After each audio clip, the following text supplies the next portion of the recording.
Trời ơi, ôi cru à. Cùng miền khu vực co mà giờ này nằm múc mà bóng ấy cru ơi. Bóng má. Nè mềm má. Ô lục mềm má. Nè bà chạy. Coi vậy. Nè. Nè sao? Rồi cru, chặt đá á. Đó cru. Nêu hát là con con. Đó đạp lấy hết rồi. Đạp lấy vì má đâu. Ê, đang lấy mền thế này.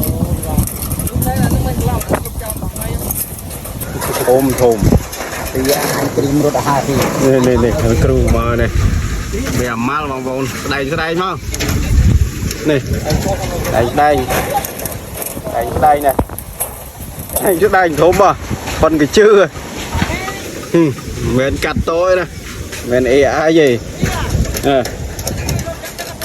Cru ơi, nhầm triêm rồi.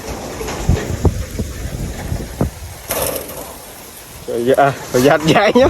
Cru. Ui da. Ui khlang men mà. Khlang men. Ui da. Mà ăn hiện đâu vô. Này. Con. Trời ơi. Ôi cru. Cru à. Cá đây cru. Ô. Trời ơi. Trời vật ơi. Tới giờ này. Pin đấy chứ. Trời. Lâu thương mấy giờ lâu giờ. Là cái cốp mong của mà đi. Cho ba ra cru bay giặt cá đây này. Rồi. Của máy đây là cái cốp ấy. Rồi cho ba đây. Banh hả? Cho ba đây. Trời ơi. À bay là cru lâu bay. Giờ tao ba này.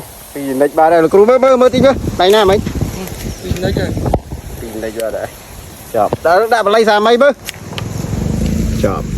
Nó trâu kia rồi. Trâu kia rồi. Bớt đại ban bớt.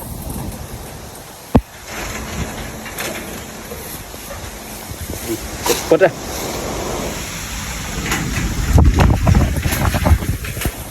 Lục đập đào mà. Đào cái rộng bao à. Bao ơi ba. Đi. Đáy ra vòng hồ này. Ru mưa hả ơi sao nè. Dạ. Ba này. Ô, ăn vật đôi. Pin lấy ba đây không? Đây. Trời ơi, ăn vật đôi này. Cho đạn bề mùi linh. Pin lấy hai rồi. Pin này. Mới thang kinh mới hả. Đi mông đi. Nó này. Hay mấy. Hay chứ hả ơi. Hai ba tón này. Phần đằng bán này. Bán này ta. Chụp chế rồi cơ luôn. Rồi đi. Có pin lấy ra nó chả ca. Pin lấy vào đây.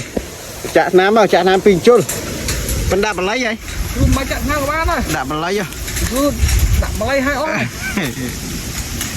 Bán này là bán ra chạy. Bên là cốp ấy, ổ má linh. Bán ra chạy.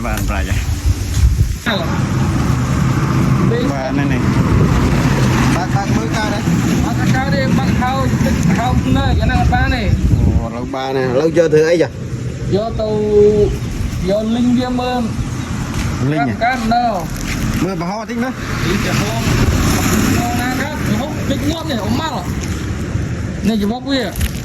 Ho bà thích nữa. Đây này lao đai nè. Này. Mưa. Mưa tay lạnh nè. Tay ni pin nó chứ, cứ nè. Mưa điện. Đây nè Mưa điện à?